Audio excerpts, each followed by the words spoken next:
Cluster news today और मैं हूं आपके साथ मानवी ठाकुर। शुरुआत करते हैं आज की खास खबरों से। हिमाचल प्रदेश के मुख्यमंत्री सुखविंदर राज सिंह सुक्खू ने कहा कि आज अटल बिहारी वाजपेयी की पुण्यतिथि है। सभी दलों के नेता उनका सम्मान करते थे। जब कांग्रेस की सरकार थी और राजीव गांधी प्रधानमंत्री थे, तब उन्होंने अटल बिहारी वाजपेयी को संयुक्त राष्ट्र महासभा को संबोधित करने के लिए भेजा था। आज उनकी पुण्यतिथि पर हमारी सच्ची श्रद्धांजलि यही होगी कि लोकतंत्र में चाहे सत्ता पक्ष हो या विपक्ष, सबकी आवाज सुनी जाए। उन्होंने आगे कहा कि मैंने मंडी के लिए 100 करोड़ रुपए के विशेष पैकेज की घोषणा की है। वहां बहुत नुकसान हुआ है। हम चाहते हैं कि जिन परिवारों के घर तबाह हुए हैं उनका पुनर्वास किया जाए। आज अटल बिहारी वाजपेयी जी की पुण्यतिथि है।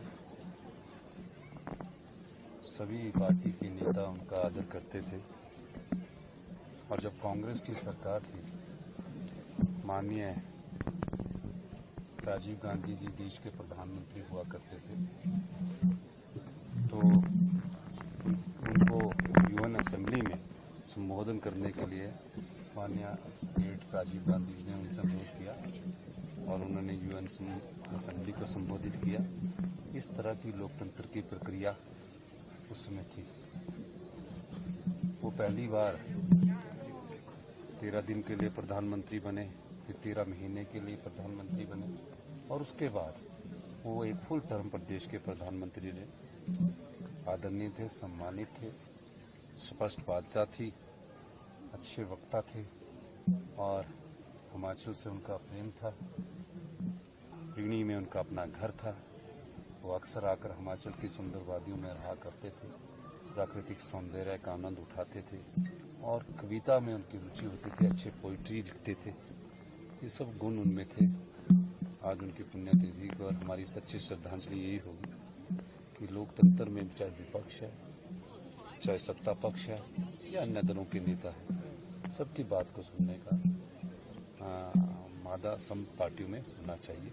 यही मैं कहना चाहूँगा। सर, उस टाइम की राजनीति और आज की राजनीति में कितना फर्क दिखती है? नहीं, राजनीति परिवर्तन के दौर से गुजरती रहती है। राजनीति कभी स्थिर नहीं रहती है। बदलाव आते हैं, बदलाव जाते हैं, नई सोच विकसित होती है, युवाओं की सोच विकसित होती है। तो ये बदलाव की राजनीति हमेशा रहती है। आपदाओं से काफी नुकसान हिमाचल प्रदेश में हो रहा है। 100 करोड़ का आपने पैकेज अनाउंस किया है। मैंने मंडी के लिए स्पेशल 100 करोड़ रुपए का पैकेज की घोषणा की है और निश्चित रूप से उसका सबसे अधिक लाभ अगर किसी विधानसभा क्षेत्र को होगा तो पूर्व मुख्यमंत्री श्री जयराम ठाकुर जी के विधानसभा क्षेत्र में होगा और उसमें नुकसान भी काफी हुआ है। और हम चाहते हैं कि जिन परिवारों के घर उजड़ गए हैं उन घरों को बसाया जाए। और मैंने ये भी कहा है कि अगर कोई रिश्तेदार अपनी जगह अपने किसी रिश्तेदार को या दोस्त को 5 बिस्वा या 10 बिस्वा देगा तो उसकी रजिस्ट्रेशन की फीस नहीं लगेगी। रजिस्ट्रेशन की फीस उन लोगों के लिए भी माफ कर दी गई है ताकि जो आपदा में प्रभावित परिवार है वो उन जगहों पर बसना नहीं चाहते, क्योंकि जिस प्रकार का वहाँ डिजास्टर हुआ है, जिस प्रकार का संकट उन परिवारों पर आया, तो एक भय का वातावरण है। और दूसरा मैं चाहूँगा कि केंद्र सरकार हमें अधिकार दे ताकि हम 1 बीघा जगह पर उन आपदा प्रभावित परिवारों को बसा सकें जो फॉरेस्ट लैंड है, क्योंकि हिमाचल प्रदेश का जो 68% जो भाग है वो वन भूमि है। वन भूमि के रूप में 32% हिमाचल प्रदेश की जनता के पास बच जाता है। तो फॉरेस्ट में अगर हमें थोड़ा सा भी कानून में ढील देगी, मैं दावे के साथ कह सकता हूं कि आपदा प्रभावित परिवारों को फॉरेस्ट में जहां उन्हें अच्छी जगह लगेगी, हम उन्हें 1 बीघा जगह उपलब्ध करवा देंगे।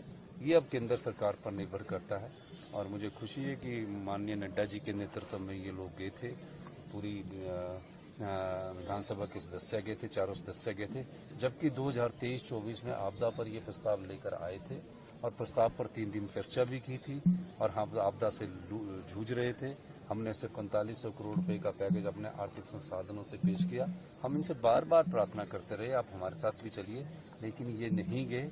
और उस समय तो बहुत बड़ी आपदा थी, पूरे प्रदेश में आपदा आई हुई थी और इन्होंने इससे बड़ा और ये किया कि उस समय 23-24 में जब कुल्लू में आपदा आई तो आपदा के प्रस्ताव के बाद इन्होंने वॉकआउट कर दिया। तो वो तो सब लोगों के लिए हित के लिए होता है। तो ये अच्छी बात है कि इस बार नड्डा जी ने इन सबको इकट्ठा करके लेकर गए हैं और ये स्वागत योग्य है। लेकिन अभी तक आपदा का जो स्पेशल रिलीफ पैकेज का हम इंतजार कर रहे हैं। सर नेता